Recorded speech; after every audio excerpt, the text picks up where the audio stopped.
कल एडवाइजरी हमारी तरफ से इशू हुई थी। उसमें ये था कि अगर आपको याद होगा 11 जुलाई से लेके आज तक क्लाउड बर्स्ट हो रहे हैं। नाले आवरा में हुए, गावरन नाला में हुए और यहाँ से छतरपुर एरिया में हुए 11 तारीख को। उसके बाद भी हमने एक एडवाइजरी दी थी लोगों को कि वो पानी को स्टोर करें, उसको उबाल के पिए जब तक हमारी स्कीमें रेस्टोर हो जाएंगी। इसके अलावा जो 22 तारीख से पूरे J&K में जो रेनफॉल हो रहा था, उसकी वजह से भी साउथ कश्मीर में काफी हमारी स्कीमें हिट हुई है, जिनको हमने रेस्टोर करने की, टेम्पररी रेस्टोर करने की कोशिश की। कल फिर क्लाउड बर्स्ट आए हैं नंगनी नाला में और आवरा नाला। आवरा नाले में लास्ट टाइम भी हमारे स्कीम्स इफेक्ट हुए थे, जिनको हम ड्यूरिंग इफेक्ट पीरियड हम उनको थ्रू टैंकर्स पानी दे रहे, फिर हमने इनको टेम्पररी रेस्टोर किया था, आज वो भी डैमेज हुए। और नंगनी नाला से भी हमारे कुछ 8 स्कीमें, अशमुकाम है, दत्रो है, उस पूरे एरिया को पानी चला गया है। वहां हमने टैंकर्स लगा दिए जब तक रेस्टोरेशन हो जाएगी। रेस्टोरेशन में इस वक्त सबसे जो बड़ी प्रॉब्लम है, 2 चीजें हैं। एक तो जब क्लाउड बर्स्ट आ जाता है, इसमें हाई टर्बिड लोड होता है, जिसमें जैसे आपने देखा होगा कि अनंतनाग टाउन, बिजबिहारा टाउन भी इस वक्त पार्टली चल रहा है।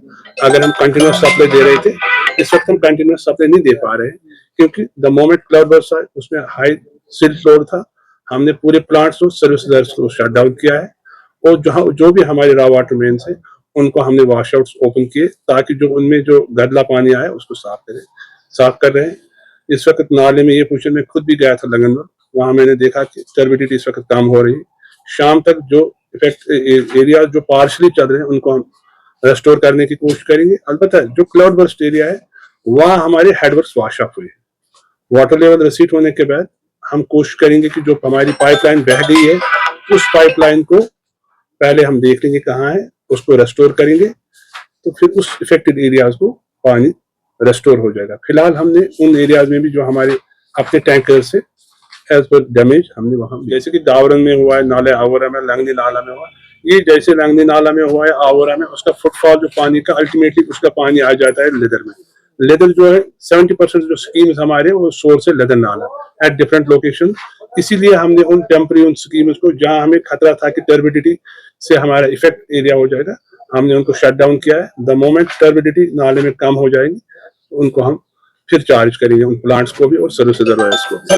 दोबारा बारिश ना हो जाए, हमें वही है कि मैं वही कह रहा हूँ, 11 तारीख से लेके इस वक्त तक तकरीबन 10 क्लाउड बर्स्ट हमारे एरिया में आए, और इन एडिशन जो 21 से लेके 25 तक 28 तक जो ऑलरेडी एडवाइजरी हमने दी थी उसमें बारिशें हुई, उससे वहां नालों के नजदीक हमारे एम्प्लॉयज को वहां जाना, रेस्टोर करना बड़ा मुश्किल हो रहा है। वाटर लेवल कम हो जाएगी, हमने इसीलिए हमने जो स्कीमें रेस्टोर किए थे, कल फिर लेदर नाले में जो क्लाउड बर्स्ट आया उससे वो इफेक्ट हुए। टाउन पूरे अनंतनाग के जो भी हमारा जुरिडिक्शन है, जहां जहां पानी डिस्टर्ब हुआ है वहां लोगों को ताउन करना चाहिए, पानी को कंजर्व करे, जाया ना करे। और सबसे बड़ी बात है कि जो इफेक्टेड एरियाज है एटलीस्ट जो हमारे वाटर पॉइंट से उनके नजदीक ना जाए, जो नाले हैं उनके नजदीक ना जाए, क्योंकि क्लाउड बर्स्ट का कोई पता नहीं किस टाइम आ जाएगा। अपने आप को महफूज रखे।